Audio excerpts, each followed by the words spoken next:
እነዚህን የጸሎት ክፍሎች በቃላችን እንያዝ።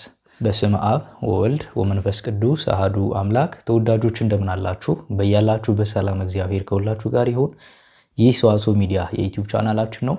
በዚህ የዩቲዩብ ቻናላችን ላይ መንፈሳዊ ሕይወታችንን የሚያሳድጉ መንፈሳዊ ትምህርቶችን የምናገኝበት የዩቲዩብ ቻናላችን ነውና ለዩቲዩብ ቻናላችን አዲስ ከሆናችሁ ሰብስክራይብ በማድረግ ቤተሰብ ሁኑ። ይህ ቪዲዮ ደግሞ ለሌሎች ወንድሞቻችን እንዲደርስ ላይክ ስለምታደርጉት በጣም አመሰግናለሁ። እነዚህን የመዝሙረ ዳዊት ክፍሎች በቃላችን እንያዝ። ይህ መጽሐፍ ለሁላችሁም ያስፈልጋችኋል። 150ው የመዝሙረ ዳዊት ጥቅም፣ እያንዳንዱ መዝሙር ክፍል ለምን አገልግሎት እንደሚውል እንዲሁም ደግሞ ብዙ ችግሮቻችሁን የምትፈቱበት ለብዙ ችግሮቻችሁ መፍትሄ የምታገኙበት መጽሐፍ ነው። መጽሐፉን ለማግኘት በሀገር ውስጥ የምትገኙ የቡና.com ላይ እንዲሁም ደግሞ ከሀገር ውጭ የምትገኙ ደግሞ በቴሌግራም እና በዋትስአፕ ላይ @ዘሰዋስው ብላችሁ ማግኘት ትችላላችሁ። ጸሎት ከእግዚአብሔር ጋር መነጋገር ነው። ጸሎት እስትንፋስ ነው። ጸሎት ሕይወት ነው። ሰው ሳይተነፍስ መዋል አይችልም። ሳይተነፍስ መዋል የሚችል የለም።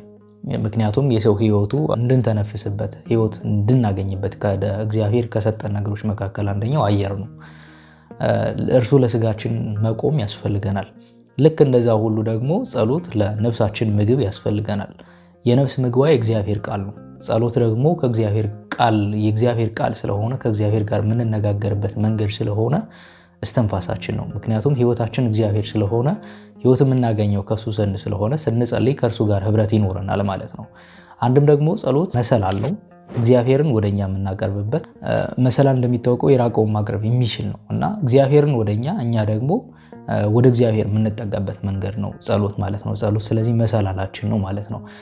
ሳንጸልይ መዋል ማደር ምግብ ለስጋችን ሁሉ እንደሚያስፈልገው ለነፍሳችንም ስለሚያስፈልግ ሳንጸልይ መዋል ማደር ማለት ለነፍሳችን ምግብ ሳንሰጥ ሳንመግባት ኖርን ማለት ነው እና በዛ ምክንያት እንታወቃለን። ሰው ሳይጸልይ ሲቀር መታወቅ ይጀምራል። ጸሎት ሕይወት ነው። በአጠቃላይ ጸሎት ማነብረን ብቻ ሳይሆን ጸሎት ሕይወት ነው።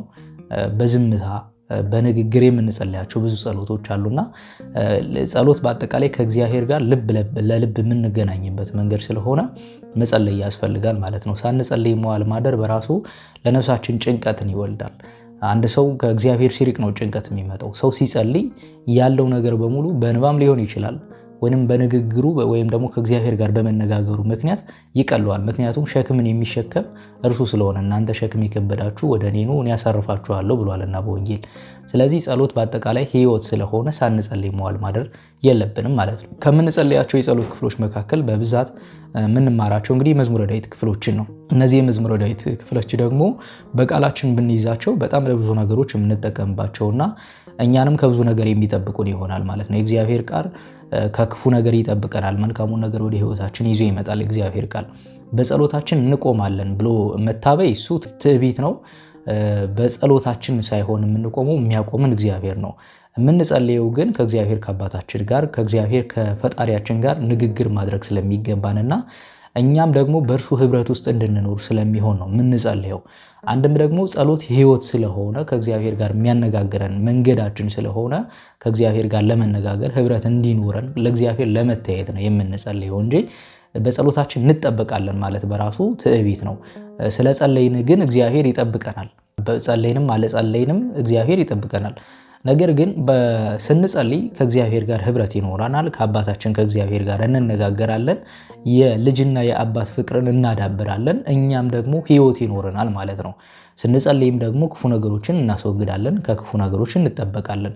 ዋናው የጸሎት ዓላማው ግን ሕይወት ነው፣ ከእግዚአብሔር ጋር መነጋገር ነው። አንድም ደግሞ ጸሎት ለእግዚአብሔር ምስጋና ማቅረብ ነው። የሕይወት ዓላማችን እንድንኖር ከሚያደርጉ ነገሮች መካከል አንደኛው ጸሎት ነው። ምክንያቱም የሚጸልይ ሰው የተፈጠረበትን የሕይወት ዓላማ ይኖራልና። የሰው ልጅ የተፈጠረው ለምስጋና ነው።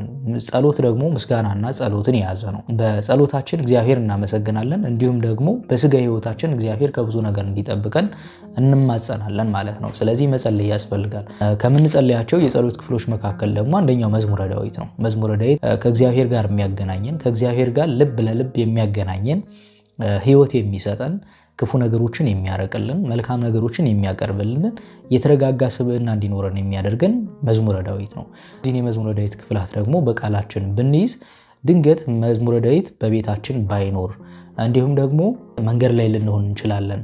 በተለያየ አጋጣሚ ከቤታችን ልንወጣ እንችላለን እና መዝሙረ ዳዊት ባንይዝ እንዲሁም ደግሞ ስራ ምክንያት ችኩል ነገር ቢገጥመን ፍጥነት ያለው ነገር ቢጠብቀን ምንድነው ማድረግ ያለብን? እነዚህን የመዝሙረ ዳዊት ክፍላት ይዘን በቃላችን ማጥናት ነው። እንደውም ከዚህ በፊት ተጠይቄ ነበር አንድ ጥያቄ፣ በቃላችን ልንያዛቸው ይገባሉ ለምታስባቸው የመዝሙረ ዳዊት ክፍላት የትኞቹ ናቸው ጠይቄ ነበረ።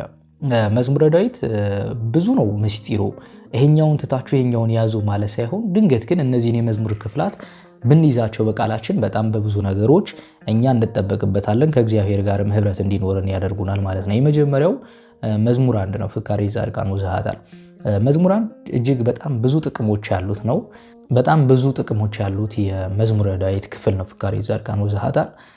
ስለ ኃጥአንና ስለ ጻድቃን ግብር ወይም ደግሞ ስራ የሚናገር ነውና ከክፉ ነገር እንድንጠብቅ የሚያደርገን፣ በተለይ ደግሞ ጠዋት ከምኝታችን ስንነሳ ከማንም ጋር ሳንነጋገር የመጀመሪያ ይህን ጸሎት እየጸለይን መነሳት፣ ምናልባትም ድንገት ደግሞ ስራ አጣድፎን ወደ ስራ እየሄድን ከሆነ በሆነ አጋጣሚ ደግሞ ከቤት ውጭም ብንሆን የትኛውም ቦታ ላይ ሆነ ልንጸልይ የሚገባ የመዝሙረ ዳዊት ክፍል ነው። እጅግ በጣም ብዙ ጥቅም ያሉት የመዝሙረ ዳዊት ክፍል ስለሆነ መዝሙር 1ን በቃላችን ልንይዘው የሚገባ የመዝሙረ ዳዊት ክፍል ነው። ከዚህ በፊት ጥቅሙን በብዛት አብራርቼ ነግሬያችኋለሁ።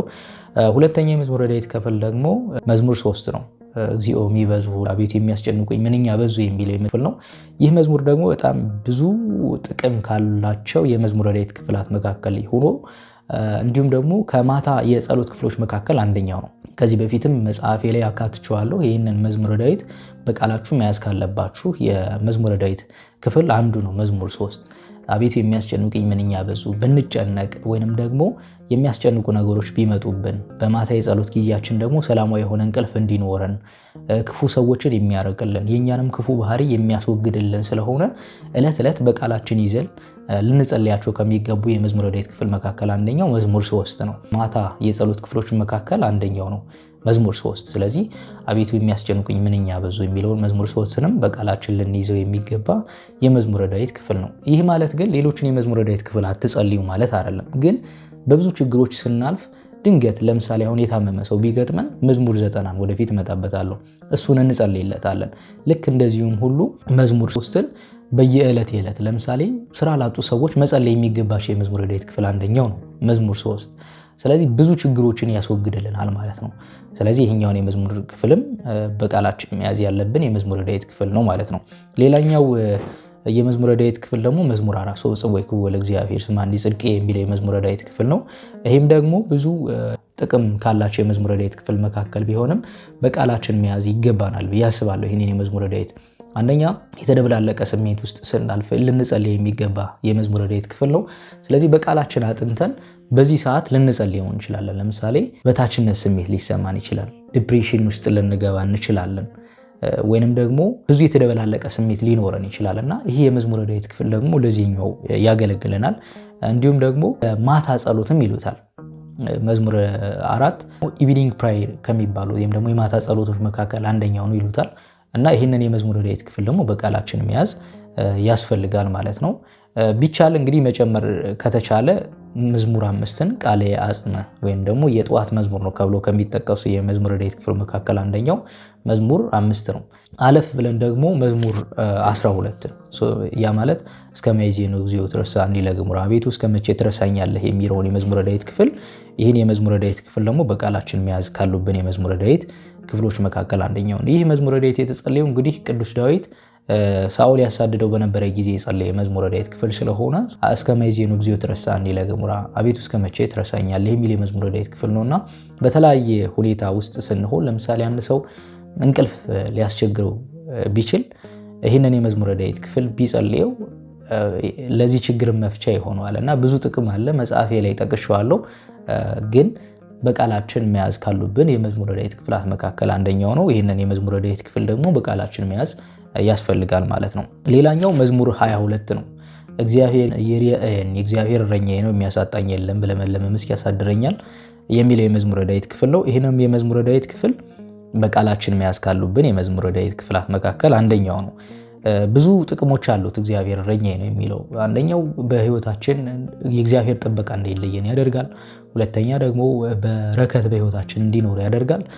ከማታ የጸሎት ክፍሎች መካከል አንደኛው ይሄ ነው። እግዚአብሔር እረኛዬን የሚያሳጣኝ የለም፣ በለመለመ መስክ ያሳድረኛል የሚለው ማለት ነው እና በተጨነቅን ጊዜ የልብ መረጋጋት እንዲኖርን ያደርጋል። ስለዚህ ይህ የመዝሙረ ዳዊት ክፍል ደግሞ በቃላችን መያዝ ያለብን ነው። ለቤታችንም ሰላም በተለይ ደግሞ ከቤተሰቦቻችን ጋር ሰላም እንድንሆን በስራ ቦታችንም ደግሞ ካሉ ሰራተኞቻችን ጋር ሰላም የሆነ ፍቅር እንዲኖረን ከሚያደርጉ የመዝሙረ ዳዊት ክፍል መካከል አንደኛው ይሄ ስለሆነ መዝሙር 22ን በቃላችን ልንይዘው ከሚገቡ የጸሎት ክፍሎች መካከል አንደኛው ነው። ከዛ በተጨማሪ ደግሞ መዝሙር 24 ነው። መዝሙር 24 የንስሐ ጸሎት ነው። ካህኑ ወደ ቤተ መቅደስ ሲገባ መጀመሪያ የሚጸልይ የመዝሙረ ዳዊት ክፍል ይሄኛው ነው፣ መዝሙር 24 እና ይሄንን የመዝሙረ ዳዊት ክፍል ደግሞ በቃላችን መያዝ ያስፈልጋል ማለት ነው። አቤከ እግዚኦ የሚለው ነው። አቤቱ ነፍሴን ወደ አንተ አነሳለሁ የሚለው ነው እና ካህኑ ወደ ቤተ መቅደስ ሲገባ በእያንዳንዱ የንዋየ ቅድሳት ላይ የሚጸልይ የጸሎት ክፍል አለ።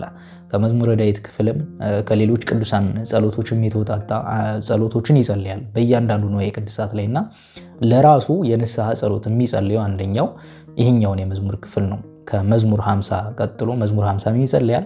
ይሄኛው ደግሞ መዝሙር 24 አንደኛው የንስሐ ጸሎት ስለሆነ ሁልጊዜ በህይወታችን መቼም ሰው ነንና በደል እንፈጽማለን፣ ስህተት እንሰራለንና እግዚአብሔር አምላክ ከዛ ስህተት እንዲጠብቀን እንዲሁም ደግሞ ለኃጢአታችን ስርየትን እንዲሰጠን የምንማጸንበት የመዝሙረ ዳዊት ክፍል ስለሆነ መዝሙር 24ን በቃላችን ልንይዘው የሚገባ የጸሎት ክፍል ነው። ሌላኛው የመዝሙር ክፍል ደግሞ መዝሙር 40 ነው። ብፁዕ ብእሲ የሚለው የመዝሙር ክፍል ነው። ለችግረኞችና ለምስኪን የሚያስብ ብፁዕ ነው። ይሄ የመዝሙረ ዳዊት ክፍል ደግሞ ከማታ የጸሎት ክፍሎች መካከል አንደኛው ቢሆንም ግን ሁልጊዜ ከክፉ ነገር የሚጠብቀን የመዝሙረ ዳዊት ክፍል ነው። ምንም ነገር ማግኘት ብንፈልግ እንኳን ወደ እግዚአብሔር የምንማጸንበት የመዝሙረ ዳዊት ክፍል ስለሆነ በቃላችን ይዘን ልንጸልይ የሚገባ የመዝሙረ ዳዊት ክፍል ነው። ምናልባት አሁን በስራ ቦታ ላይ በተለያየ ቦታ ላይ ሆነን መንገድ ላይ ልንሆን እንችላለን። የጸሎት ሰዓት ሲደርስ እነዚህን መዝሙረ ዳዊት ክፍላት በቃላችን ከያዘን አጥንተን ጸልየን በአንዴ መያዝ ላይቻል ይችላል። በሂደት ግን ልንይዘው እንችላለን። ይሄን የመዝሙረ ዳዊት ክፍላትና ይዘን በቃላችን ማጥናት ያስፈልጋል ማለት ነው። ሌላኛው መዝሙር 50 ነው። ተሳሃለኒ እግዚኦ በከመ በይሳይልከ አቤቱን ቸርነትን መጠን ማረኝ የሚል የመዝሙረ ዳዊት ክፍል ነው። ይሄም ደግሞ አንደኛው የንስሐ የመዝሙር ክፍል ነው። ቅዱስ ቁርባን ከመቀበላችን በፊት የሚጸለይ አንድ በቤተ ክርስቲያናችን ላይ የተቀመጠ በቅዳሴ መጽሐፍታችን ላይ አንድ ጸሎት አለ። የመቶ አለቃው ጸሎት ርኩሰት ከሆነች ከቤቴ ጠፈር በታች ልትገባ የሚገባ አይደለም የሚል ጸሎት አለ። ከዛ ቀጥሎ መዝሙር 50 ደግሞ ይሄኛው አንደኛው የንስሐ ጸሎት ነው። ቅዱስ ቁርባን ስንቀበል የምንጸልይ የመዝሙረ ዳዊት ክፍል ነው። እንዲሁም ደግሞ በህይወታችን ይሄ ጸሎት በአጠቃላይ ይሄ መዝሙር ክፍል የተጸለየው ቅዱስ ዳዊት ከኦሪዮን ሚስት ከቤርሳቤ ጋር በኃጢአት ከወደቀ በኋላ የጸለየው ጸሎት ነውና አቤቱ እንደ ቸርነት መጠን ማረኝ የሚል የመዝሙረ ዳዊት ክፍል ነው። ይህም ደግሞ የንስሐ መዝሙር ነው። ስለዚህ ሁልጊዜ በቃላችን ይዘን ልንጸልይ የሚገባ የመዝሙረ ዳዊት ክፍል ነው ማለት ነው። ሌላኛው መዝሙር 53 ነው። እግዚኦ በስምከ አድኅነኒ አቤቱ በስምህ አድነኝ በኃይልህም ፍረድልኝ የሚል የመዝሙረ ዳዊት ክፍል ነው። ይህም የመዝሙረ ዳዊት ክፍል በቃላችን ይዘን ከምናጠናቸው ወይም ከምንጸልያቸው የመዝሙረ ዳዊት ክፍላት መካከል አንደኛው መሆን አለበት። ይህም ደግሞ መንፈሳዊ ጠላቶቻችን ድል ለማድረግ በተለይ ደግሞ ብዙ በርኩሳን መናፍስት ላይ ጥቃት እንዳይደርስብን በተለይ ከዛም ለመጠበቅ የምንጸልያቸው ጸሎቶች ሊኖሩ ይችላሉ። አጠቃላይ ግን ለምስጋና ነው የምንጸልየው። ምስጋና ጸሎት በአጠቃላይ ምስጋናና ልመናን የያዘ ስለሆነ እንደዚህ አይነት ክፉ ነገሮችን ሁሉ ለማራቅ የምንጠቀምበት የመዝሙረ ዳዊት ክፍል ነው። ስለዚህ አጋንንትም ከሚፈሩት የመዝሙረ ዳዊት ክፍል አንደኛው ይሄ ነው፣ መዝሙር 53 እና እግዚኦ በስምከ አድኅነኒ ድል የምታደርጉበት ብዙ ነገሮች የምታስተካክሉበት የመዝሙረ ዳዊት ክፍል ነው። ይህንም በቃላችሁ መያዝ ከቻላችሁ በቃላችሁ በሂደት ብትይዙት መልካም ነው ብዬ አስባለሁ። ሌላኛው የመዝሙረ ዳዊት ክፍል ደግሞ መዝሙር 64 ነው። ለከ ይደሉ እግዚኦ ስብሐት በጽዮን ወለከ ትፌኑ ጸሎት በኢየሩሳሌም የሚለው አቤቱ በጽዮን ለአንተ ምስጋና ይገባ የሚለው መዝሙር ነው። ይህ ጸሎት ብዙ ጊዜ ነግሬያችኋለሁ። አንድ ሰው በልደቱ ጊዜ መጸለይ ካለበት የመዝሙረ ዳዊት በአዲስ ዓመታችን ከምንጸልይ የጸሎት ክፍል መካከል አንደኛው ነው። ወተባረከ አክሊለ ዓመተ ምሕረትከ የሚል አለ እና በቤታችን ውስጥ ሁሉ በረከት እንዲኖር የሚያደርግም የመዝሙረ ዳዊት ክፍል ስለሆነ ከዚህ በፊት ነግሬያችኋለሁ። ዕለት ዕለት ልትጸልዩት የሚገባ ነው ብዬ ነገርኳቸው የመዝሙረ ዳዊት ክፍል ነው። ይህ ግን ብዙ ነገሮች የምናስተካክልበት በውስጥ መልካም ነገሮችን የያዘ ብዙ ነገሮች የምናስተካክልበት የመዝሙረ ዳዊት ክፍል ስለሆነ በቃላችን ልንይዘው ይገባል። ሌላኛው መዝሙር 90 ነው። ዘያድር በሌሊተ ልዑል የሚል ነው እና አንድ ሰው ድንገት መንገድ ላይ አግኝቷችሁ ታሞ ወድቆ ብታገኙት ምንድን ነው የምታደርጉለት? ልትጸልዩለት የምትችሉት የመዝሙረ ዳዊት ክፍል መዝሙር 90 ነው። ዘያድር በረድኤተ ልዑል የሚለውን ማለት ነው። በልዑል መጠጊያ የሚኖር ሁሉን በሚችል አምላክ ጥላ ውስጥ ያድራል የሚል ነውና ይህ የመዝሙር ክፍል አንድ ሰው ድንገት ቢታመምባችሁ ወይንም ደግሞ ታሞ ወድቆ ብታገኙት ልትጸልዩለት የምትችሉት የመዝሙረ ዳዊት ክፍል ይሄኛው ነው። ስለዚህ አጋንንት ደግሞ በጣም ከሚፈሩትና ከሚንቀጠቀጡለት የመዝሙረ ዳዊት ክፍል መካከል አንደኛው ነው። አንደኛው መዝሙር 67 ነው። አንደኛው ደግሞ ይሄ የመዝሙር ክፍል ነው። መዝሙር 53ም በተመሳሳይና መዝሙር 90 በተለይ ደግሞ በጣም ርኩሳን መናፍስት የሚያጠቃው አይነት ሰው ከሆነ እንዲሁ የሚጥል አይነት ነገር በሽታ ካለበት መንገድ ላይ ድንገት ለሚወድቅባችሁ በበሽታ ምክንያት ወድቆ ልታገኙት በምትችሉትን ሰው ልትጸልዩለት የምትችሉት የመዝሙረ ዳዊት ክፍል አንደኛው ይሄ ነው። እንዲሁም ደግሞ ከማታ የጸሎት ክፍሎች መካከል አንደኛው ነው መዝሙር 90 እና በቃላችን መያዝ ካሉብን የመዝሙረ ዳዊት ክፍላት መካከል አንደኛው ነው መዝሙር 90። እጅግ በጣም ብዙ ጥቅም ያለው ከማንኛውም ደግሞ ክፉ ነገር ለመጠበቅም የሚረዳን የመዝሙረ ዳዊት ክፍል ስለሆነ ይህንን የመዝሙረ ዳዊት ክፍል በቃላችሁ ብትይዙ መልካም ነው ብዬ አምናለሁ። ሌላኛው የመጨረሻ የመዝሙረ ዳዊት ክፍል ደግሞ መዝሙር 120 ነው። አንሳይኩ አዕይንቴ መንገለ አድባር ማየቴ ይምጻ ረድኤቴ የሰማ በእግዚአብሔር ዘገብረ ሰማይ የሚለው ነውና አይኖችን ወደ ተራራ ነሳው ረድኤቴ ከወዴት ይምጣ ብሎ ቅዱስ ዳዊት የተማጸነበት የመዝሙረ ዳዊት ክፍል ነውና በእግዚአብሔር አምላካችን ላይ እምነት እንዲኖረንና መተማመናችን ላይ በእርሱ እንዲሆን ከሚያደርጉ የመዝሙረ ዳዊት ክፍላት መካከል አንደኛው ነው። ከማታ የጸሎት ክፍሎች መካከልም አንደኛው ነው። ይህ የመዝሙረ ዳዊት ክፍል በማንኛውም መንገድ ስንወጣ ወይም ደግሞ ከቤታችንም ስንወጣ ልንጸልይ የሚገባ የመዝሙረ ዳዊት ክፍል ነው። ከቤት ስትወጡ ዝም ብላችሁ መውጣት አይገባም። በጸሎት ራሳችሁን ከእግዚአብሔር ጋር አገናኝታችሁ ሰላማዊ የሆነ ነገር እንዲገጥማችሁ እግዚአብሔርን ተማጽናችሁ ነው መውጣት ያለባችሁ። ሳንጸልይ ከቤት እንወጣለን፣ ብዙ መከራዎችን እናስተናግዳለን እና ከቤታችን ስንወጣ መጸለይ ከሚገቡን የመዝሙረ ዳዊት ክፍል መካከል አንደኛውም ይሄ ነው። ስለዚህ በቃላችን መያዝ ይገባናል። መዝሙር 120 ማለት አንሳይኩ አዕይንቴ መንገለ አድባር የሚለው ማለት ነው።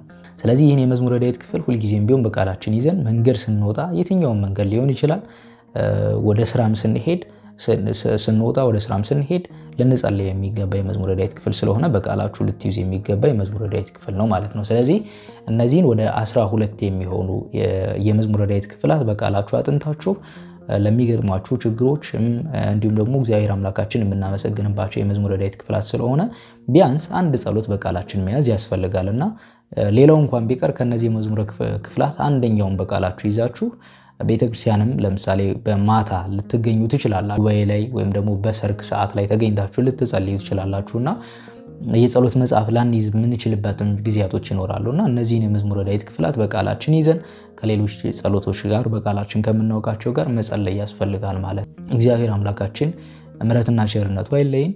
የቅዱስ ዳዊት ረድኤት በረከት በሁላችን ላይ ይደር። አቤቱ ቅዱስ እግዚአብሔር አምላካችን ሆይ በአንድ ልጅህ በጌታችን በአምላካችን በመድኃኒታችን በኢየሱስ ክርስቶስ በእርሱ ያለ ጽን ክብር አንተ ይገባል። ከእርሱም ጋራ ከመንፈስ ቅዱስም ጋራ ትክክል የሚሆን ዛሬም ዘወትርም ለዘላለም አሜን። ይቆየን። በያላችሁ በሰላም እግዚአብሔር ይሁን። ይህን ቪዲዮ ለሌሎች ወንድሞቻችን ሼር እናድርግ።